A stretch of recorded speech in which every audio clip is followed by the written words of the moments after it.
week of January 8th. As I say us, this is DBQ Hams, Towmaster99, and Hamp. Tow, how are you doing? Welcome back. Happy New Year to you, sir. Thank you. Yes, Happy New Year to you and Hamp. Get to be the age of what do you want to buy, Dad? What should we get you for Christmas? Like, look at my Steam wish list. Or I was surprised. One son got me something off my Steam wish list. Another son picked up Sports Story for me for the Nintendo Switch. So yeah, it was. How about you? How was gaming Santa to you? More of kind of extended media stuff. I've got Animal Crossing Monopoly that I got, and then a couple of or a few. I just got to stop you there for a minute because Yes. Water Park Place Boardwalk, Vermont. I actually haven't played it yet, so okay. Yeah, so I haven't figured that out yet. Is it all just Tom Nook? Like, but it looks like it's like a little different. I don't know if you've ever played some of the other themed ones where they kind of like mix it up a little. Like I have the Mario one. I think it's Mario Kart actually, and that was like completely. I shouldn't say completely different, but there's yes, I have the Mario Kart one sitting in a closet somewhere. Yeah. So that you got there's a little bit of nuances obviously for the Animal Crossing side. So, but like I said, I haven't played it yet, so I will report back once I do play it. And Hamp, welcome back. How is your new year starting off, other than the technological problems? It's starting off fine. Pretty busy. So as you can see, the entire studio has been rearranged. You can't see behind me. I did notice the angle was different. So are you rearranging, rebuilding, reconfiguring? So the studio's back to the way it was when we first moved into this house, which is more of an open floor plan. So I have the gaming stations and whatnot pushed back against the wall to make the kind of center of the studio open, instead of kind of the quads that I had it set up in. Gosh, dang it, one of these. Oh, there it is. And then, so there's the white PC there, which is not really nice telestrating there. That's great. You're ready for the weather forecast next. All right. Not really new. That was actually a gaming PC that over to an upgrade of the Linux box that I built last fall to go alongside my Steam Deck. And just behind that, which you can't see, there's a black case back there, which is actually the same exact case as the white case, or a variant of it. And that's a new build that I just finished today. Nice. So what's in the new build? I'm happy that you asked. It is the behemoth. This may be my magnum opus. It is a. That's saying a lot considering what you've built in the past. Yeah, I've because I salvage parts all the time. I really don't build like high end boxes. They're all kind of medium grade. It is a Corsair 1000 watt power supply. It is a B650 motherboard by Gigabyte, so it's the new AMD chipset. It is running an AMD Ryzen 9 7950X CPU, so that is the top line consumer AMD CPU right now out of the new Ryzen 7000 series. So it's like I think it's a 4.5 gigahertz steady state and a 5.7 gigahertz when it's not overclocked, but when it's at its boost speed or whatever. 16 cores, 32 threads CPU. 64 gigabytes of DDR5 RAM. A MSI Mag Core Liquid 360 all-in-one liquid cooler. It is beefy. Yeah. 7 SSDs for 14 terabytes of storage and a Gigabyte RTX 3080 Ti. Did you say 7 SSDs? 7 SSDs, yes. That's what I thought you said, yes. Yeah, and just because in the Linux box I didn't need any SSDs, I broke down 2 PCs that were dedicated to streaming PCs that I didn't want to run in the studio anymore. So I just had a bunch of SSDs left over. And then when I ordered the motherboard, I actually misread and thought that it only these, but it actually runs 3, just like the Alder Lake Intel chipset does that I built last year. So I had taken a third SSD and NVMe SSD and kind of set it aside. But The live stream is acted up. Good old YouTube for the night. But we're recording locally anyway, so I'll be able to post it later if I need to. But yeah, so I had 3 SSDs left over, and like I said, I didn't need a ton of storage in the Linux box, so I just that makes sense. chucked it all in there. What the heck, man? So does it become your primary gaming PC then, or how are you intending to use it? Yeah, it'll definitely be. I mean, so I got rid of kind of the notion of prime dedicated streaming PC, so I'm back to kind of using gaming PCs as streaming PCs. So it'll be a gaming PC, and then it'll with another box that I have over there that just has an RTX 3060 in it. It's going to be fine for basically anything you want to do. Yep. Yeah. It'll be video editing and content creation and all that kind of stuff. So. All right. Well, nice. That's exciting.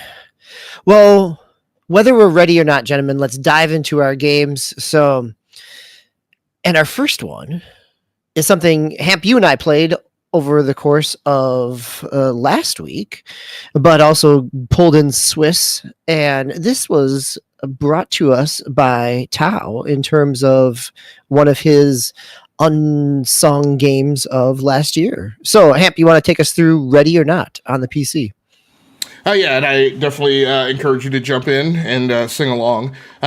So how I got here, let me go back just a little bit. So I got onto Ready or Not because of just kind of getting frustrated with Call of Duty Modern Warfare 2. And not the game. Yeah, go ahead. I remember 3 weeks ago on the Superlative Show, you said this is going to be the game that I just, as of talk us through before we get into Ready or Not. So what bounced you off Call of Duty this time? Well, I haven't bounced off completely, so I will still be playing Call of Duty Modern Warfare 2, but I just need to break it up a little. What's killing me now is the players.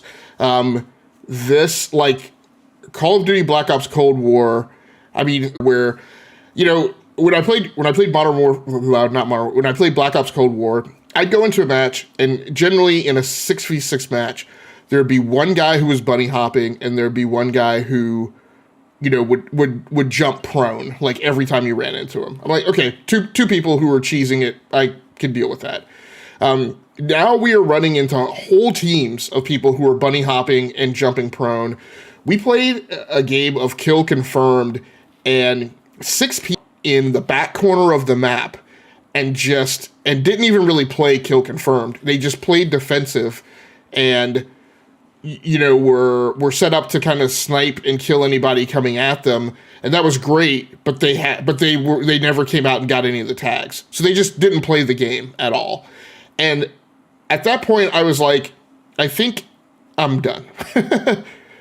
I mean, I still enjoy the game. I'm getting used to, like, the larger maps with the snipe lanes and the very limited CQB areas, and they put shipment in, and I'm fine with that. But I just hit the point where I was like, I can't.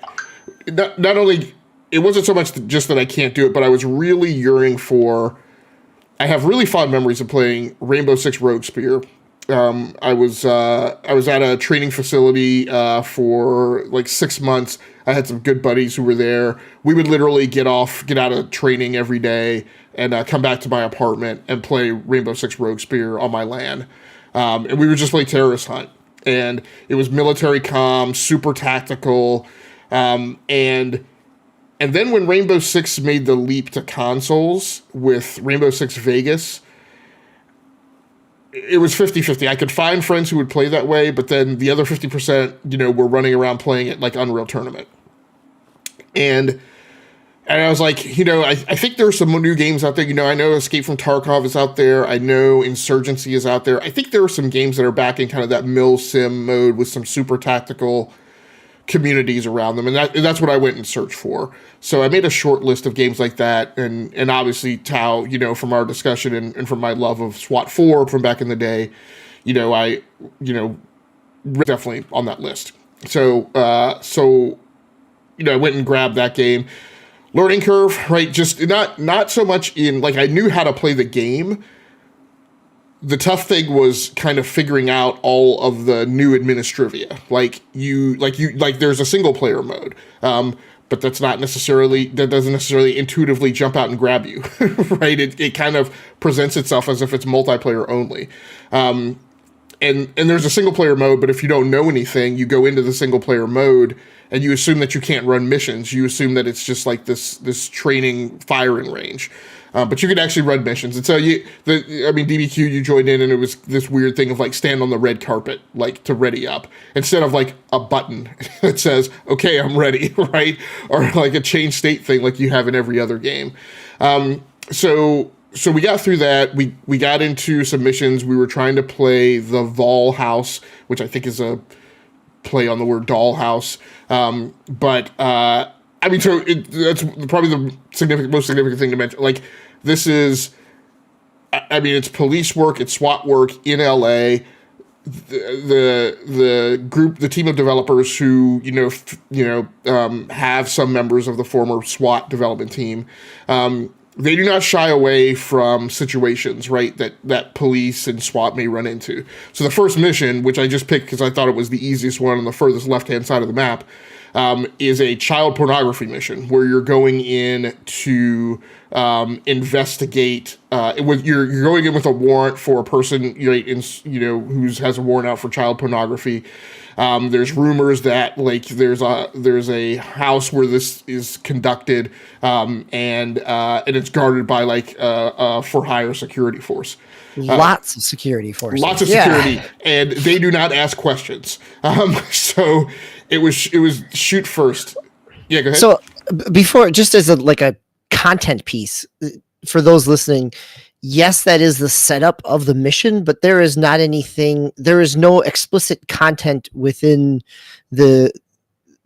I wouldn't say there's any explicit content within the landscape, the geography as you're moving around. That that may be the context, but the content is not necessarily explicit. It is not explicit, but so when the three of us were playing, we only got, but so far I'd say we got maybe 50%. Maybe we got like 60% through the mission. Maybe further. Maybe 80%. Do you remember where like you stopped? Yeah, we were just pushing down. So it's a 3-level mission. Like and the missions are like that. All of the missions, like as you play, you get familiar with, okay, this one's 2 levels, this one's 3 levels, 4 levels, 5 levels, whatever. So this is a 3-level mission. And we were pushing down after like several playthroughs and about probably an hour of playtime. We were pushing down into the 3rd level on our last run through.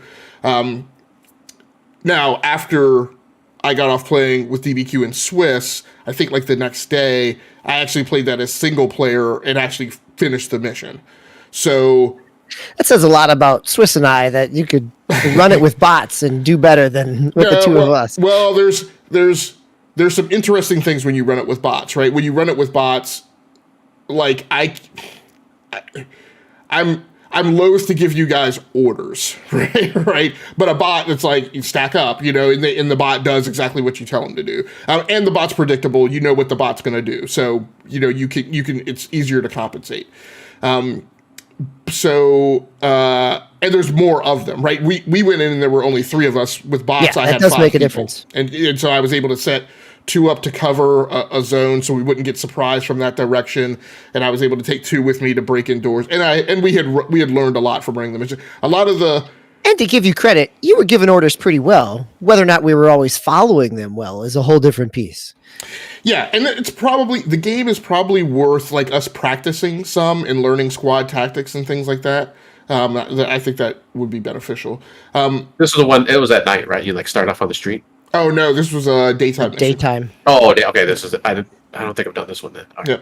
So getting back to your comment about the content, there is some weird, discomforting stuff as you get down to that 3rd level. There's some imagery that, particularly if you're a parent, wouldn't. Like you said, it's not explicit content, right?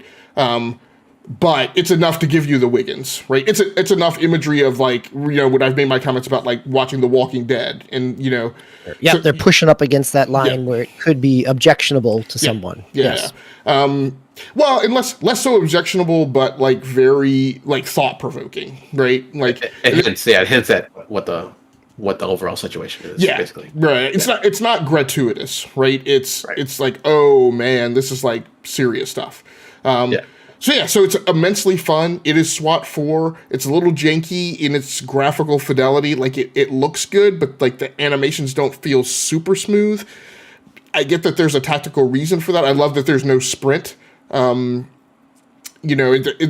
hard, right, to deal with after you've been playing a bunch of other different types of games. That took me a while to get used to. Yeah. There's the lean peak move is kind of weird in how it's set up. Where I would prefer to just have it on the Q and E buttons when on mouse and keyboard, but it really actually works better if you hit like the lean motion button and then use your left or right key. I think that's probably the biggest thing, not to get into all the super details, but like the biggest thing with this game is like, I'm on mouse and keyboard and literally every key is assigned to something. So like it's tough. And like I use keyboards without a numeric keypad. So it tries to default some things to the numeric keypad too. So I have to compensate for that. But it's really super wonderful. And I think the thing that I really love, and again, these are kind of the metas that I get into, right? The inventory management and things like that. You just have access to all of the weapons. At least right now, it's still technically in early access, but you have access to all the weapons. It's like 30-something weapons that you have access to. It's like 12 different pieces of equipment. You can change what type of ammo you have, which is actually tactically important. As we found when we went through the mission, I had armor-piercing rounds, so several times we encountered suspects behind cover, and with my armor-piercing rounds, right, I was able to take some of them down even though they were behind cover. You get the magic wand, so you can wand underneath the door, which, and it's great playing with people who actually, like, you wand underneath the door. Like, I go back, I mentioned back when I, played Rainbow Six Vegas, like, you would have the magic wand then, but nobody would ever wait for you to actually wander. You'd wander to the door and, like, people would just burst through. So, it's really awesome. And you can, of course, lock the rooms down so you can just play privately. But yeah, I had a super great time. Playing with DBQ and Swiss, but even, just as impactful was the fact that it's got a great community. I went in, it wasn't like, I mean, there was some profanity at like the kind of military level of profanity. It wasn't like just, it wasn't like Call of Duty, where like if you have chat turned on in Call of Duty and you go into Call of Duty, there's certain archetypes that you're guaranteed to meet in 30 minutes of playing. You're guaranteed to meet the guy who has his mic open and rap music blaring in the background of either American rap or Hispanic rap. So like you can't understand. I mean, if you're not a Spanish speaker, you don't even know what they're saying, but it's blaring loud. And that's not to say that like I'm not making a racist comment to the person on the other end Hispanic. It's just that that's the genre of music, right? That is always on. You are guaranteed to meet the person who has a mic open who is eating. And you're guaranteed to encounter a person who has the mic open, who is having a full-on conversation with their family, potentially yelling at children concurrently while they're playing the game. And that's on top of all the regular like Call of Duty grief, right, that goes on. So it was really awesome to meet. Like you meet people who they're in the game because they're looking for the same thing, right? They're looking for that milsim tactical experience, and that's really awesome. And when I said, I'd go into those matches and I'd say, hey, I'm new. This is only like my first time playing, blah, blah, blah. I didn't get, people in Fortnite were not horrible, but, I went into Fortnite and be like, hey, this is my first time playing, and I'd get laughed at, Or you go into Overwatch and say, oh, this is my first time playing, and you get scolded, right? Or Valorant, right? So, in a world where there are so many communities who have a rep for being super toxic, I mean, I think I've mentioned, you go play Rainbow Six Siege, I got booted from matches when I had the game not installed on an SSD because I was taking too long to load, right? And that's in addition to the people who would go into Terrorist Hunt and the people who were just go into Terrorist Hunt just to grief and kill everyone in Terrorist Hunt. So, pleasantly opposite experience to what, most of the things that we've been through.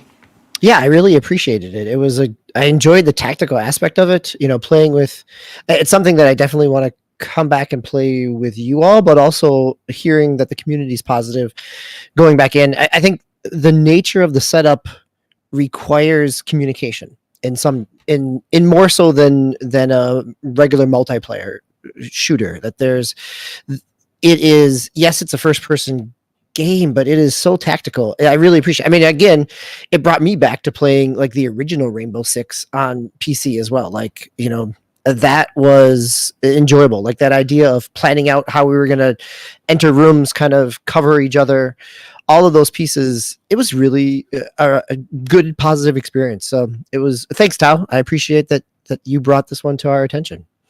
That was my bad. I probably should have told you which map to start on. Because I think I remember the one you guys are playing now, and that's probably one of the harder maps. So that was good. I mean, longer map. That's not bad. It was good to dive in. I think it forced us to kind of really work as a team. Yeah, there's a gas station one that's super like small and super simple. That's the one you probably should have done. Yeah, there's a lot of real estate here. So yeah, so that's one of the problems I would actually say is like. I didn't mind starting off that one, and I knew about the gas station one. I didn't specifically go hunting for that. And one of the knocks on this is it's good that there's nostalgia, that a lot of it is like similar to SWAT 4. However, some of those missions, and the gas station is some of those missions are carbon copy exactly like they were in SWAT 4, with very little difference. So yeah, the one thing I wanted to ask you just real quick was, in SWAT 4, it was like old Rainbow Six, where you could make choices on where you were going to enter, and I think you could actually split your team up. I'm not certain, but I haven't seen anywhere where you can do that. The game decides where you're going to start. Sure, rather than a spawn point, but you could strategically decide you're going to. Oh, just for a spawn area? Yeah, as far as I can see, it always just spawns you in like the default area that it picks. Yeah. Yeah, it wasn't like Rainbow Six would actually allow you to like plan out the entire mission and plan everybody's routes and set go codes and all that kind of stuff. But yeah, it was maybe for the future. Yeah, This is early access still. Yeah, that could very well be. I think it'll be interesting to check back in on it and see what develops as they keep moving through early access. So we're going to go from a hyper-realistic tactical shooter to a Saturday morning cartoon brawler. So I played some Jitsu Squad over the course of the holiday break. Jitsu Squad came out at the beginning of December. It is a small indie game. It's a 4-person brawler, combo-based, lots of juggling combos. Tanuki Creative Studio. It's a 6-person team, so a small little team. It's $30 on consoles. It came out earlier in 2022 on PC, so I've been kind of looking for it on console. The art style is just it's a hand-drawn, kind of bright colors, kind of 90s-ish feel to it in terms of the animation. Actually, one of the characters looks like somebody from Tiny Toon Adventures. So, but it plays very much like any other kind of belt scroller 2D brawler, 4 characters, different kind of combo aspects, but it's very fluid. It's very quick. Trying it both. I haven't played it on kind of the hardest difficulty, but playing both on easy and normal. The juggling, the multiple different attacks and weapons that you end up picking up. It's got some nice pieces that doesn't just make it feel like a 90s arcade brawler, that there's a little more kind of Streets of Rage 4 aspect in it, with the ability to kind of juggle. And looking at having done a little bit of digging on the creative team, many of them have, they list out some of their favorite games, and many of them are like Devil May Cry and other games like that. So you can see some of that inspiration within this kind of tongue-in-cheek, cartoony type of way. So that was Jitsu Squad. And moving from one cartoon to another, Tao, I've been watching my son play some Pokemon Violet, and what frame rate, lighting, they're like the shadows jump in and out depending on how you move the camera. I mean, the ability to move the camera around in a battle is pretty cool, but wow, I can see what people are talking about in terms of some of the frame rate aspects there.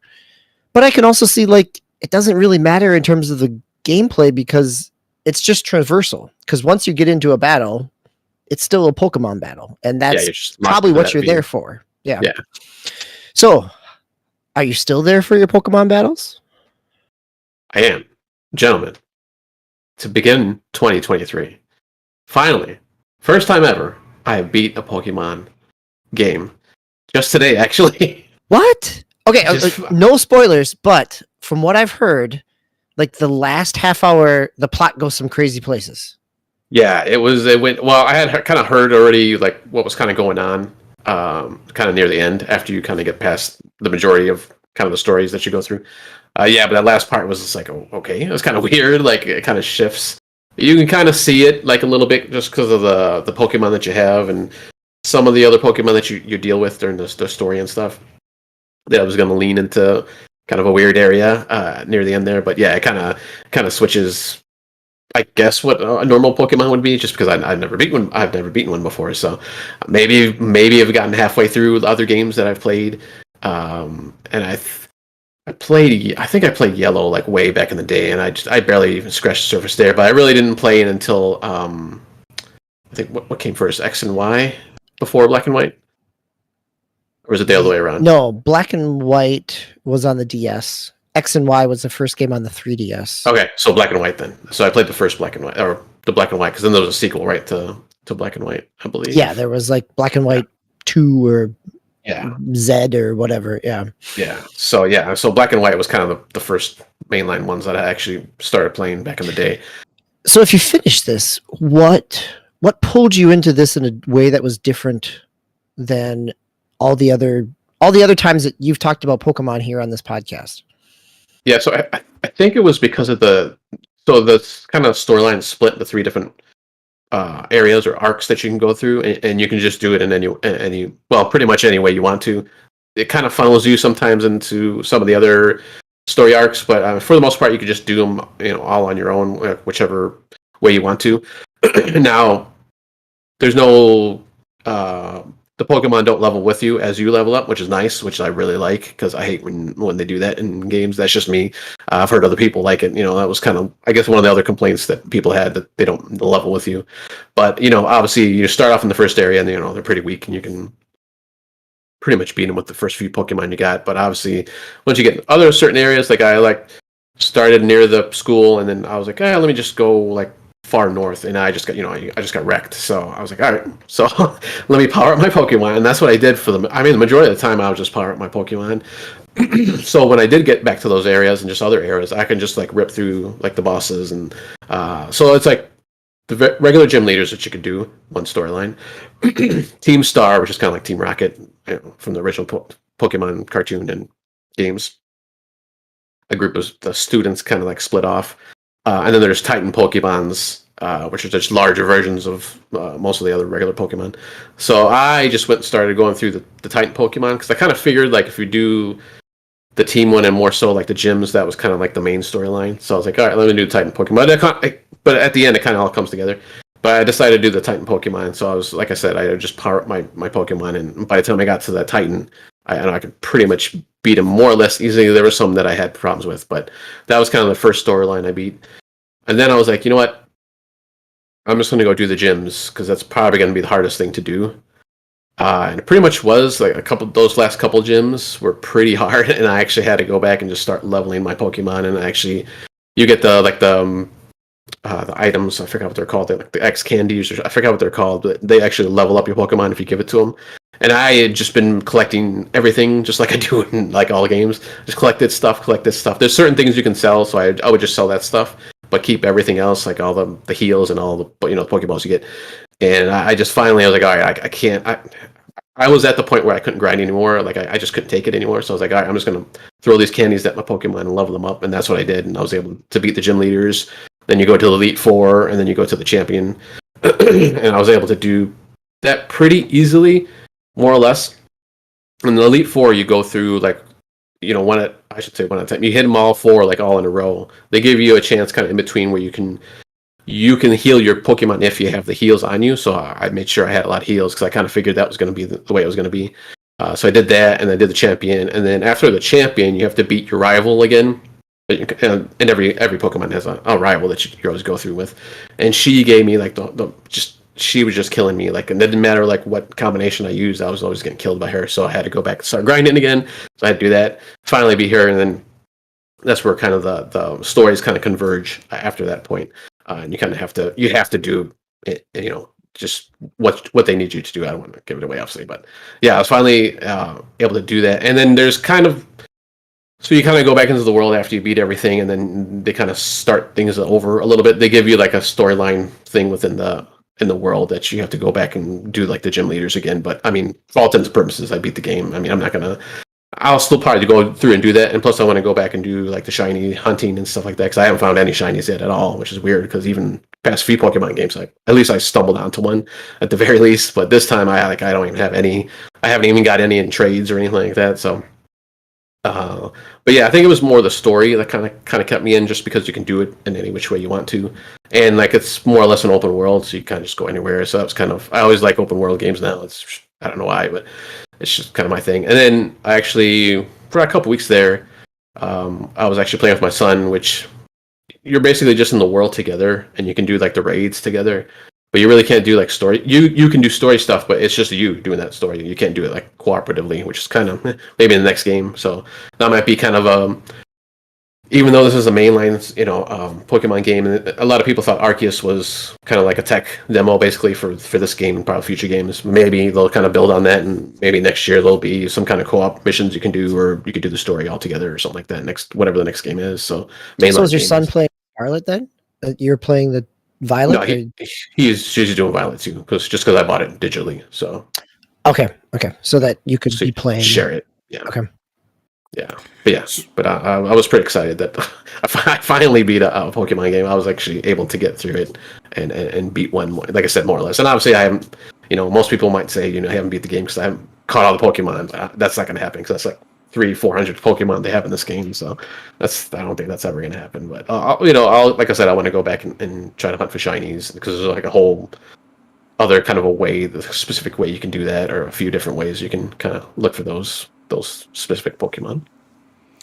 So how did you make time? I mean, so there's no Marvel Snap on actually either of your lists this week. So how did you make time for Pokemon in the midst of Marvel Snap? Just like before, when I used to play Fortnite and Rocket League all the time, Marvel Snap is still in there. I just didn't put it on the list because it's kind of a given, like kind of one of those given games. Like now, that's kind of my part of my repertoire. Like I still play. I was still playing Rocket League and Fortnite during all this, but I was majorly just playing Pokemon Violet, because I wanted. I think I just kind of made it a goal on myself that I wanted to beat this one, because even Arceus, I probably got a little bit halfway, which is a little bit more than the other ones too. But I was like, and I was just having fun. I kind of just like going around the world, and I really like how you can still see all the Pokemon like running around. There's no stupid high grass where you can't see anything and just knock into somebody. Although that's happened, because there's like some really small Pokemon that sometimes you can't see, so it kind of just does that anyways. It kind of feels like that old game, but yeah, it was just, it's still just part of my routine. And that, I mean, pretty much straight these past couple weeks, that's all I've been playing was Violet, as far as like major games. Like Snap is, I mean, it's a mobile game, so I can just, I'm on the phone or whatever. I mean, I could just play a couple of games of that, so that's not too bad. All right, Tao, for the sake of time, let's do a quick hit here on Valorant. I'm guessing is it Game Pass related here? Yes. So yeah, I think Kemp had mentioned this earlier. But yeah, so I jumped into Valorant. My son actually wanted to play this too, so like sure, I'll just came to the Game Pass, so I might as well pick it up. I unlocked all the heroes, obviously, because that's with the Game Pass. That's what gives you everything. Excuse me. I think some people kind of compare this to Overwatch, which kind of, yeah. But I think it's more of and I haven't really played much of it, but more of a Counter-Strike type of game. I think it was viewed like Overwatch because of the powers, but really it plays more like Counter-Strike. Yeah, and like in a lot of these games, like even with Overwatch and stuff, like I just forget about the powers. Like that's, and some of them like I don't understand how to use them, so I definitely gotta play this a lot more. Just kind of play around with some of the characters, and I think I don't know. I think it was like 20 characters or something. I don't know, there's a lot of characters. I only know is that whole bar is like unlocked, and this is like, whoa. So I just started from the top, and I'm just gonna kind of grow it across and see which ones gel with me right now. So I haven't played a whole lot because I only played it this past 4 or 5 days when we got back from vacation or holiday vacation. So I'll have to jump back more into it. All right, let's dive into our news. Not a lot here on the top of the year, but we have a few news stories here. So, Hamp, why don't you start us off with what caught your eye over the last week or so? Might want to come off mute there. So the first story comes to us from Destructoid. Square Enix remains fully committed to blockchain gaming in 2023. And I quote, Square Enix has kicked off its 2023 with a reaffirmation of its commitment to controversial and fragile blockchain gaming sector. Should be a V in there.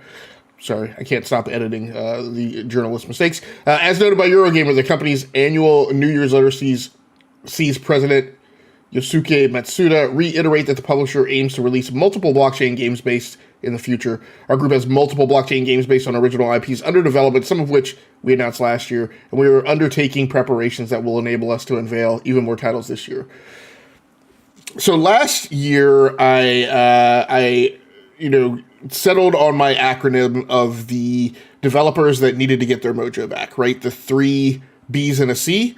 So Blizzard, BioWare, I can't remember the third B, Bethesda, and CD Projekt Red. I feel like Square Enix should be in that pool, even though they still keep releasing games that people love. I think I'm maybe going to lean harder towards ascribing that to part of the kind of, I'm sorry, there's no other way to say it, the kind of the cult mentality of their fandom. But like, this is starting to be a developer, maybe arguably has been a developer that has kind of lost their way, I think, intellectually and creatively. I think you can make that case looking at what they released last year. I mean, they threw a lot of stuff out just hoping something would stick. Like, you had a number of kind of mid-tier RPGs that just kind of hit one after the other without a whole lot of fanfare. It's still trying to like figure out outside of Final Fantasy 14 online. It does feel like they're struggling to find their voice. Yeah, and I feel like this blockchain NFT thing is one of the results of that. It's a lean hard on a way that may admittedly be part of kind of an inevitable future, but sees them forging so hard down that path and talking loudly about it because they do have a rabid fandom that they think won't abandon them as they make this pivot. And I guess we'll see. That'll be interesting. The reason, one of the reasons I say, it's part of a potential inevitable future is I think a lot of gamers look at blockchain and NFT as if, as is often the case, as if gaming exists on an island. And it's not touched by anything else going on in the rest of the world, and it doesn't move the same way enterprises do. It doesn't move the same way the web does. It doesn't move the same way digital transformation does. So Web3 is a paradigm of technologies that people are looking at in terms of the next kind of transformative mutation of the web.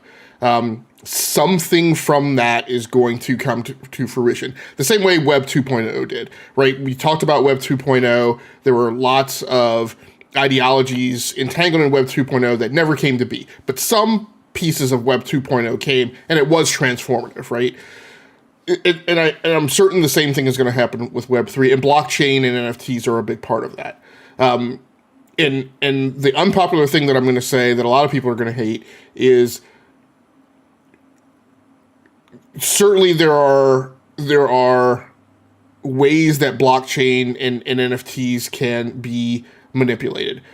However, there is a very good argument and discussion that has been created by crypto, has been created by NFTs that needs to happen, which is, they're associated with things that people denigrate, right, and crap on, but it doesn't obviate the fact that when that there are modalities entangling those where if I pay someone for something, I'm paying them. When I pay somebody for something out in the real world, I'm paying 15 people between me and them. And that is a discussion that I think is worth having. There are lots of people associated in the barter system, in the exchange of currencies, that add zero value to an exchange. I do not know why I need to pay an automated clearinghouse, and that I, in fact, often need to pay two, because I need to pay one on the outbound side and they have to pay one on the inbound side. And so the institutionalization of the financial kind of behemoth that kind of wraps around the world is a discussion that should be had. And fiat currencies and yada, yada, yada. So it's not to say that, you should just take and accept, right, blockchain, crypto, NFT, wholesale as it is. But it is part of a discussion. It has forced a discussion that I think needs to continue to be had. And in some cases, people crapped on the Stalker 2 devs, right? Because they were talking about NFTs, and I'm like, understand that that's a way for those people to be paid directly, right? And not to have to, get paid while some percentage, some number of pennies is shaved off the dollar as it exchanges hands, right, between you and them. For people that, as I mentioned, have a torrid history of how they were just told to all go home and go away one day. They scattered to the four winds. It's amazing. I don't know how the brother got the money to get them all back together. I'm certain, given the part of the world that they live in, that there's probably some mob or mafia, instantiation involved with that, or mortgaging, their houses to the hilt. So, there are things in here that are not necessarily malicious, and these things will come. The last thing I'll mention, I apologize. The other reason I think that it'll come is, I've put up a video of a talk that I attended with investors and industry investors and things like that. And one thing that the industry feels is that, look, when gamers get outraged at something, they get outraged. We sit quietly and twiddle our thumbs, and then eventually it goes away, and then we come right back with it and relabel it, right? People got outraged about microtransactions. It went quiet for a little while, and it came right back. People got mad about free-to-play. It went quiet for a while, and it came right back. So, something of these, of this nature will happen. Sorry, but the way Square Enix is going about it, I think is clumsy and kind of foolhardy. Right. Yeah. I Tao, any thoughts here? I mean, I appreciate the perspective, and I think I usually think about NFTs in terms of the intangibleness of it, and I don't necessarily always think of it in terms of the seller to buyer direct kind of marketplace aspect of that. Because I think sometimes it's not always a direct marketplace aspect as well, but there is that benefit of that directness.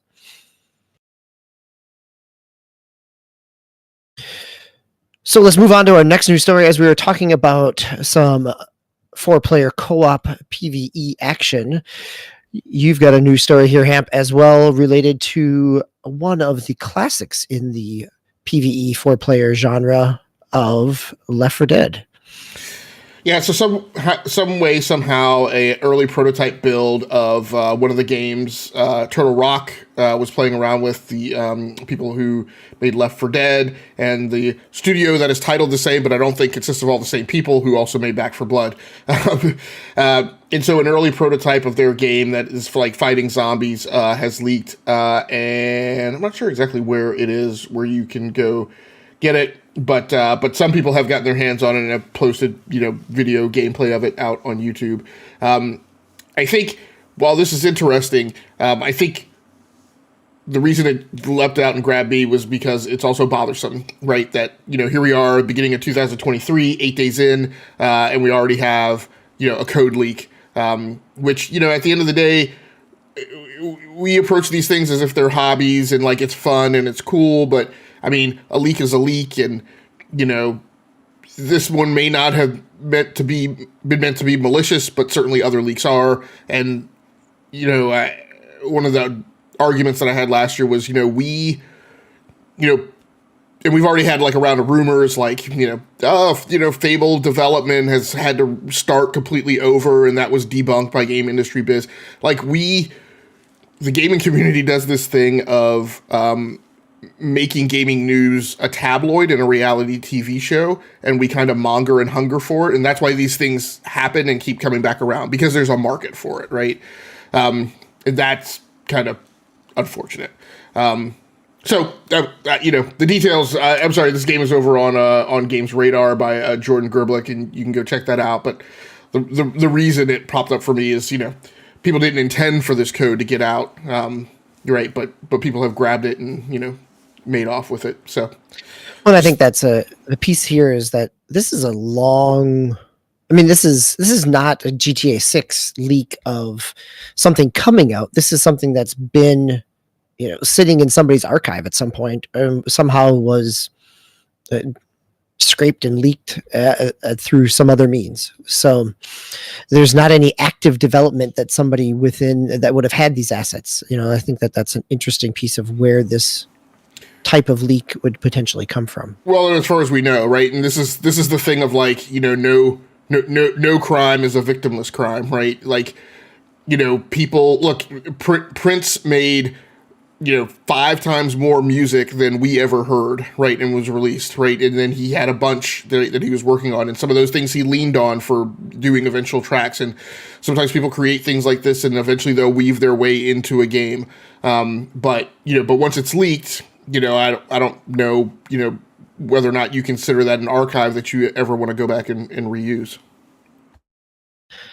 So let's go from one leak to one computer issue to another. And at the end of 2022, there was a window of time here where the Madden 23 servers were down, only to then have players find out that if you tried to access your franchise during the time that they were down on the 28th or 29th of December, that there is a likelihood that your franchise has been corrupted. And this has now been confirmed by EA that they had server issues at the end of 2022, and that only about 60%, or no, that there are, I'm going to look this up here, that it's been, first I saw this on Operation Sports, and it's been picked up a number of different places. Kotaku, the most kind of formal article coming out of Games Industry Biz,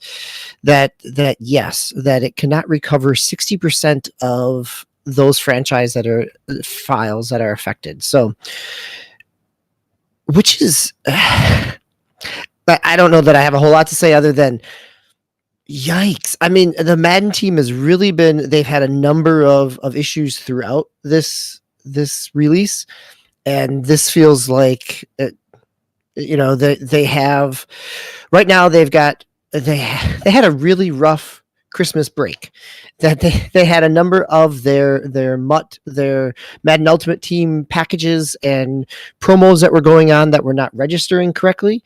And so if you're that side of the house in terms of a player, you were not getting your promos and your packs the way that it was advertised to. There were things that were not working on that end. And then if you're on the franchise end, you potentially lost multiple seasons of a franchise, whether it was just a 2-person franchise or a 31 player team franchise. So yeah, not a good way to start out the year for Madden. And yet, unlike, in a world, in a time when we have seen every major franchise, I would venture to say, reconsider how it's proceeding, who that does annual releases, right? Assassin's Creed has taken a year off. Lots of the Ubisoft games have taken a year off. Call of Duty taking a year off next year. Battlefield taking a year off.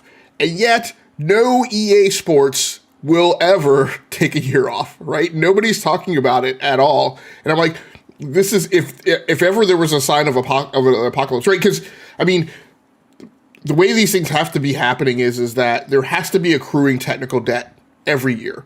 And at some point, that technical debt has to reach an apogee where there's a tip over point, right? Where the code is just going to come crashing down. And this was very nearly it. I mean, and what's maybe a little frustrating is, I mean, I can think of ways to have fault tolerance in the system that could have prevented this from happening. Like, you know, like you and I were talking before, and you were like, yeah, you know, I don't know how anybody would kind of ever recreate. I'm like, look, have everyone save be an entire save, right? Of everybody on the team, right? Establish fault tolerance, put it, like, store a copy over in China. I don't know, right? But there's ways to go about it. It's just kind of weird. And that's clearly, right, something that they didn't just have time to do because of the incredible pace that they're running at. Like, I just don't get it. Yeah, I think that's a really good point. Like, the pace, there's not that time to go back. I mean, and that, you're right. Like, they are building on top of a crumbling structure.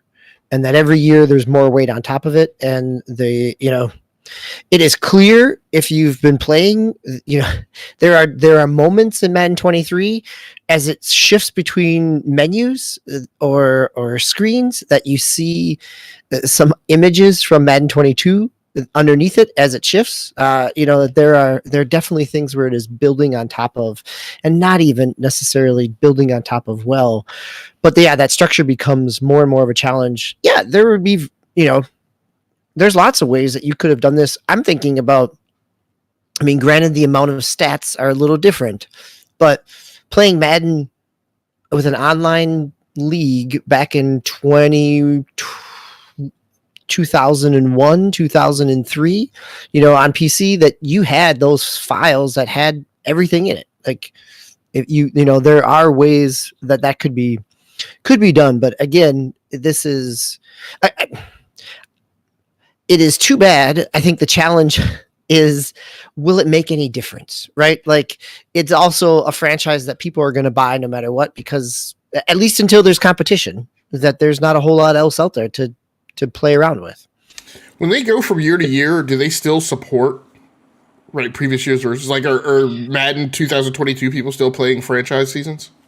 Oh yeah. I mean, I've, especially like if you're on Game Pass, Madden 22 is what's free on Game Pass through EA Play, where Madden 23 is still, it doesn't come to Game Pass until, or it doesn't come to EA Play until after the Super Bowl, in terms, you know, a couple weeks after that. So yes, it is usually, what I think it was just this year when the servers for Madden 19 were shut down, that EA shut down a bunch of their 19. So it's a couple years that you can still be kind of moving through. And even some people in the community, you know, last year's the Madden 22 on next gen consoles, or on current gen consoles on PS5 and Xbox Series, people were not happy with kind of the physics of it and went back and played Madden 21. So yes, it's definitely a couple years out there that you could keep playing. I know we gotta move. I mean, just like, I feel like everyone needs to stop and think about that. Like, that's insane. Like, this is a team and a franchise that is arguably the size of footprint of Call of Duty. And Call of Duty has 3 primary studios in multi-year rotation and 7 backup studios, 7 assist studios. Like, and Raven, I mean, and their assist studios used to be tier 1. Right? AAA Yeah, their studios. assist studios were full-time studios. Right. Yeah. Like, I mean, a backup studio High Moon, for Call right? of, yeah. High Moon was in there as well. A backup studio for Call of Duty could easily be a standalone studio at any other publisher cranking out AAA games. And the Madden team is doing it with one development team in constant annual rotation, maintaining multiple past versions. Like, that's crazy.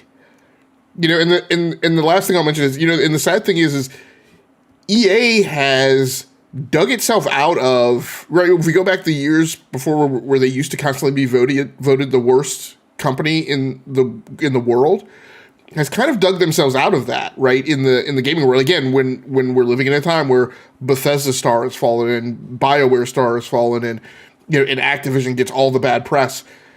You know, EA's not necessarily the worst guy on the block anymore. You know, you might actually invite EA over to the barbecue, you know, whereas a few years ago you wouldn't. So it's sad, you know, that they had to have such a blemish, you know, when they were on what's arguably been an upswing. All right, let's move on to one last story here. Another star has fallen. Last year, we had some news stories around Nintendo and harassment around testers and the two different campuses, but Nintendo has always had some blemishes when it comes to individuals and whether it's shutting down fighting tournaments or shutting down fan projects. But what's our new Nintendo story here, Tao? So there was last October. There was a YouTube channel called Did You Know Gaming. They released a 20-minute documentary on a formerly unknown and unpublished Nintendo game, or DS game to be specific. It was called Heroes of Hyrule, which is going to be like a Zelda spinoff, basically. And they released it, and it was up there for about about 3 months or so, almost 3 months, 90 days.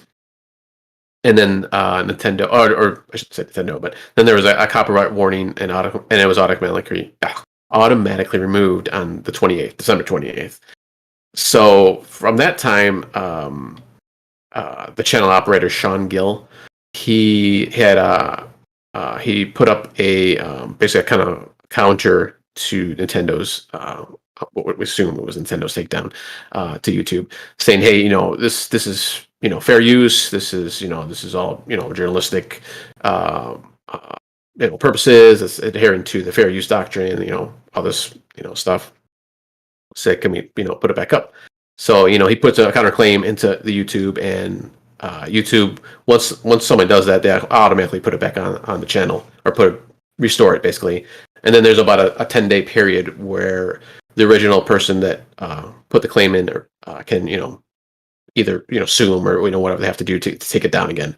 Well, so the guy waited 10 days.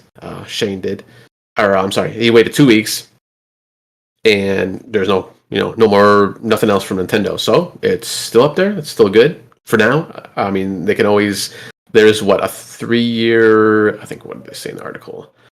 A 3-year limit, I think, on just copyright claim, just in general. So technically, Nintendo couldn't go back up there and do something legally to get it taken down. But for now, it's still up on the channel. So, and his, like I said, his argument was, this is for historical purposes. It's just a documentary. It's like 20 minutes. In the article, they do mention, kind of devil's advocate for Nintendo. There was about 90% copyright material, including entire pages of text from the pitch document. But they also mentioned that it's like I said, it's a documentary for archiving purposes. So it's not Nintendo's side too, that it's not obviously cut and dry on their side. So I just thought it was interesting that this guy put that counterclaim, and Nintendo didn't really do anything after that. So I don't know. I guess he's safe for now. But like I said, there's kind of that 3-year period where I guess they could still do something about it. But I just thought it was kind of cool that in this case he fought the law, but this time he won, sort of, at least for now. So we'll have to see in the coming years if they do actually take it down. And they just mentioned in the article, I guess it is a very well made video too. So maybe I'll check it out. I didn't get a chance to check it out, but definitely go back and take a look at it. Yeah, I've watched some things on his channel before. It's well done in terms of kind of gaming history pieces. Yeah. I mean, these are like just historical pieces. I mean, I don't see a big deal. I mean, I can understand Nintendo side. They don't want stuff like this leaking, obviously, because they're so hush hush and all that. But I mean, if it's just like a history lesson thing, I don't see what the big deal is. But I don't know if his channel is that huge that he's making tons of money off of it or anything like that. But I just thought it was kind of cool that he kind of won for now at least. So we'll see what happens. All right, Tao, stay on the mic here, and let's talk about some of the things that you've been playing. We've already talked about some of our big titles for the week, but you've also dove back into some Quest. So give us a quick kind of overview of some of the other VR games that you picked up over the holiday break. Yeah, so just real quick, I jumped back into some VR games. I kind of had put it down the last few months, just focusing on other stuff. But I didn't pick up anything new. Just kind of going back to old games that I hadn't played for a while. So I played a little bit of Phasmophobia. We did this with one of my friends, one of my friends and then a friend of a friend that we were playing with. So that actually on this one night, a couple weeks ago, on this one weekend night, we played Phasmophobia. We played a game called After the Fall, which is kind of Left 4 Dead VR, and I played that actually this past weekend with my friend, just me and my one friend. And then we played I keep wanting to say Contractor. No, Pavlov VR, which is kind of just like a shooter in VR, just team-based shooter. But we didn't actually play that normal game. You can put all kinds of mods, and there's all kinds of different maps that they have like Halo maps and like a Minecraft map and all this other kind of things. And they have different modes too, like zombie modes and stuff like that. So we were playing a zombie mode, which looked like it was in almost looked like an old Doom kind of a level. It was kind of this castle that you're kind of running around in, and it's just waves of zombies coming at you, and you get level up weapons and stuff like that. So we were playing that. It was actually pretty fun. Like I hadn't played anything that in VR at least, so it was actually kind of cool. You can like set up like turrets and stuff like that. I mean, this is a mod, so the animation, some of the gameplay was kind of glitchy here and there, but for the most part, it ran pretty well. We did kind of cheese the boss because I shouldn't even say cheese the boss. The boss got stuck, the very last boss. So you go in this one last room, and the boss is sitting on this big pedestal, and I guess he's supposed to like come down off of that and start attacking, but he just got stuck up there. So we just fired at him, fired away until he died. So like I said, not the best in gameplay, but it was still pretty cool. So what game was that again? That was Pavlov. That was okay. That was one of the mods. Okay, I was gonna say that's not the way I've thought of Pavlov, but yeah. Normally it's just like a military shooter kind of thing. So, but. And I don't know if maybe it's just I hadn't really played all that much VR, and I had played a little bit of that After the Fall here and there the last couple months or so. But maybe it was that last kind of play session in Pavlov. So it's kind of, I won't say it's super fast paced, but sometimes it can get kind of hectic with all the the zombies coming at you and stuff. I started to get motion sickness, so I was like, all right, guys, I'm kind of done for the night. And with maybe After it was the Fall with Pavlov, yeah. Okay. Yeah, because we had played. I think that was the last game we had played. I was just like, I can't do it anymore. Like I was just like physically just getting like kind of sweaty, and I just didn't feel good. So like, all right, I'm done with this for now. So I learned my lesson. Not to play. Maybe it was I don't. We played Phasmophobia first, so it's kind of a slower paced game. It's not really fast, so that probably helped with the motion sickness at least at the beginning of the play session. But yeah, it was just too much at the end. But like I said, I played again last week, and I want to jump back in. And I haven't really seen anything though lately for VR as far as VR games. I wouldn't mind picking up Among Us. That came out in VR at the end of the year last year. Iron Man came up on the Quest 2. Also, I want to pick that up eventually. So there's a couple games. Fun one. Yeah, that's a fun one. So. All right, let's go from motion sickness to a sense of motion with Forza Horizon 5. Hamp, you've been playing a little bit on your new PC build or on one of your existing PCs? Not on the new PC build because I just finished that today. But I was playing on the system that card used to be in. And I'll just go ahead and combine both of these because really my experiences in both really have been primarily about hardware. It just kind of maybe a little bit of my thoughts and approaches to gaming in 2023, which is that despite places where I do have high-end hardware, I'm so conservative. And I think this stretches all the way back to the fact that I grew up gaming on Windows 98 and had like the whole crib sheet of like all the tricks you had to do with Windows 98 to like make it run games efficiently. Like things like, not having too many icons on your screen, things like all the processes you would shut down in Windows. So I think that still kind of sticks with me to a certain extent. And I feel like I always target playing a game at below what my GPUs and systems overall can handle. So the tail of the tape here with Forza Horizon 5 this week was I cranked it up, turned everything on, ran the benchmark tests, and the game plays at like 71 to 75 frames per second for me. And yes, I've played, Dirt Rally 2.0 at like some ridiculous amount of frames, and I'm like, but this looks incredibly good with everything turned on. Maybe you should just be willing to play games at a slightly slower frame rate with more detail. So I think that's what I'm going to spend a lot of time doing, and that's what I did with Forza Horizon 5. I also did that with Halo Infinite, and so I talked about the specs of my machine, but I've been playing with cranking Halo Infinite up to ultra settings, and on the new machine I played a little bit today with everything cranked up to ultra. Today I was playing on a 1440p screen, and with the new rig, with everything turned on at like 110, 111 FOV, I'm getting 144 frames per second, and I'm like, that's good. You don't need to like do any less than Halo Infinite, which is always what I do. Like I'm like, so I need to get out of that a little bit. I think that some of that also stems from like Call of Duty going back a couple years ago. But, also on that same card, on that same GPU, I played Call of Duty this week and cranked everything up and was, still getting like 100 frames per second in a match. And I'm like, that's good. Like you don't have to like, conserve everything.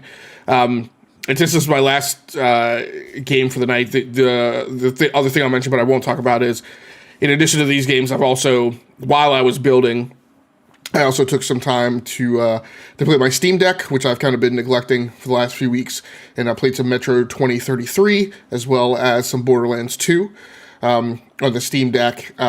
Played around with now where you can get like the frame rate overlay up on the screen.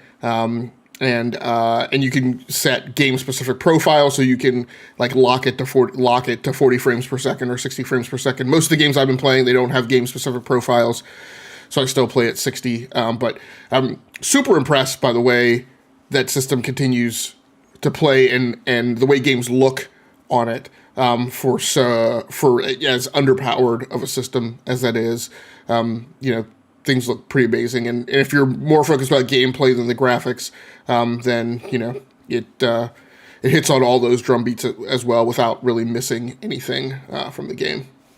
You're playing Borderlands 2 or Borderlands 3 in terms of just thinking about pushing on graphics on the Steam Deck? Like, I would think it should run really well. Yeah, Borderlands 2. It was Borderlands 2. Borderlands 2 runs fine. I mean, Borderlands 2 and Metro 2033 ran at 60 frames per second, and that's even when I was pushing it to an external display. So they'd probably run even better right on the system itself. But yeah, they were. And while I'm playing them, I'm like, I'm not really conscious of. Yeah, I'm a little conscious of the fact that I'm not playing like on a big rig with big metal, but it's good. Part of what I need to do is also get return on investment out of the things that I've spent money on. So it was good. Fair enough. Well, return on investment is something that I did as I dove into kind of digging back through some Game Pass games. And this is a game that came up in, Nextlander talked about it on their kind of games of the year types of things at the end of 2022. And this is Spider Heck. So Spider Heck came out in the summer. It is going from high-end graphics, as Hamp was talking about. This is incredibly low-end.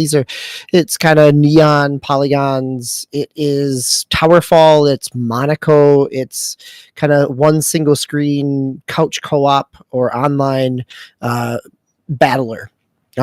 You are spiders with some physics and the ability to swing webs and, have some physics as you swing around a screen, but you're also picking up weapons, whether they're lightsaber-like or gun-like, and you're basically trying to destroy the other players.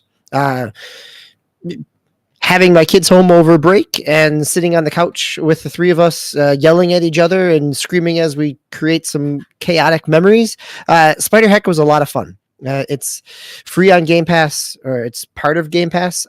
I like the fact that their only DLC is a show your support bundle, which is like, it's a few hats, but here, like if you enjoy the game, you want to throw a few more dollars at us, here you go, for $3. And so it is $15. It's on everything if you're not playing on Game Pass. But if you've got kids or friends to play with, it's kind of a fun party game. All right, let's move to one last game here. Tao, finish us out for the night with some calming Animal Crossing.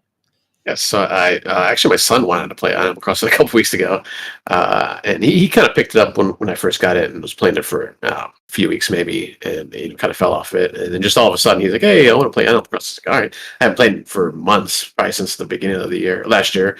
So we're playing it, and I was basically just helping him out with his island, just giving him some money and some not equipment, but like furniture and stuff like that. Just extra stuff that I had, and just doing things like that. It wasn't anything like super specific, or we only played it for like a week or so, a week and a half. And I actually do want to go back because I never did get to play the last DLC that they had released. Which is kind of like this whole other island that you can like set up. I think it was like a vacation island that you can set up the other neighbors with, and kind of like build up their houses on that island. So I didn't get a chance. Well, to now jump. that you finished Pokemon, you're just gonna dive into your Nintendo first party backlog of games that you've started and purchased and never finished. That's right. I mean, a lot of those. I have my Just own Nintendo. backlog of those types of games. Yeah.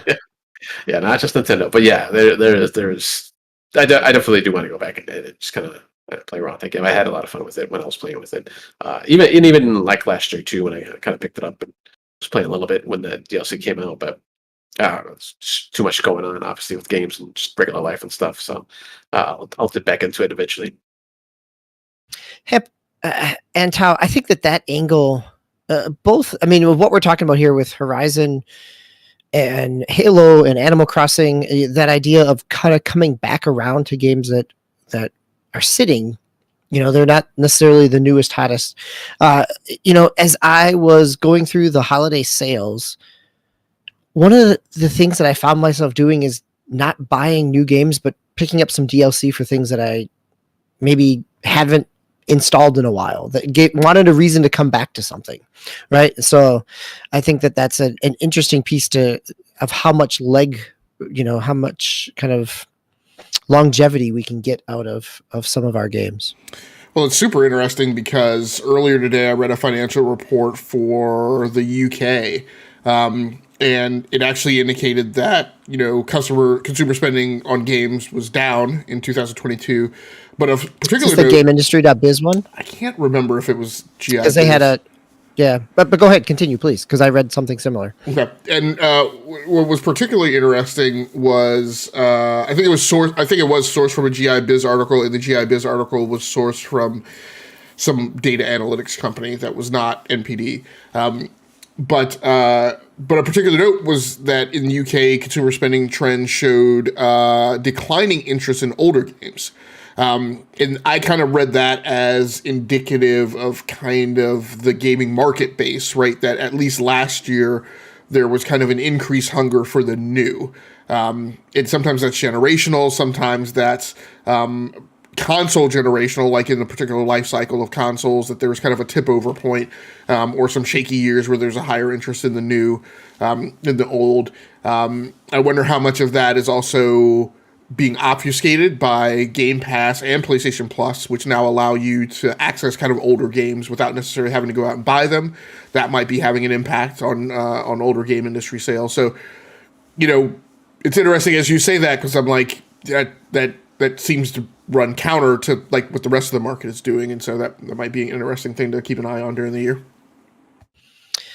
And that we will do. If you stick with us here on Enough to Keep Going, we will definitely be keeping an eye on things, not only in our own gaming lives, but on the industry as well over the course of 2023. So it is nice to be back talking about games, talking about the industry.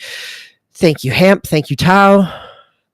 Any other final closing notes here before we head out for the evening? I think the one thing, just kind of talking on that, to add on to that, was another reason that I kept on Pokemon was there wasn't really anything else I wanted to buy.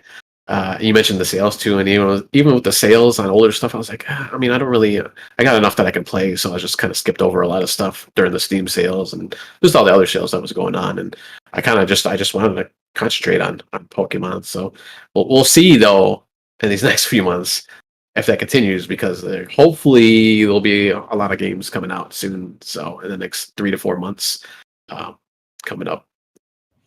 Yeah, we will see what makes our our new releases here, with February looking to be pretty full with a number of things. Not too much here in January, but definitely February, March as we head into the end of the fiscal year for most video game publishers and companies. I'm sure we will have plenty more to talk about.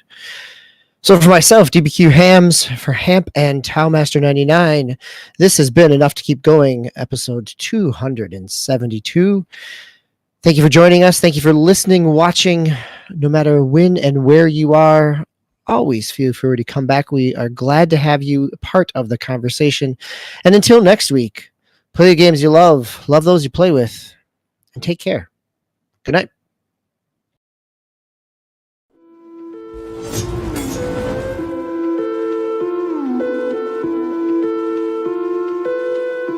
I just wanna lie, yeah. Not a little bit, nah. Who did it? Me. I just wanna lie, lie. I just wanna lie. I just wanna lie, lie.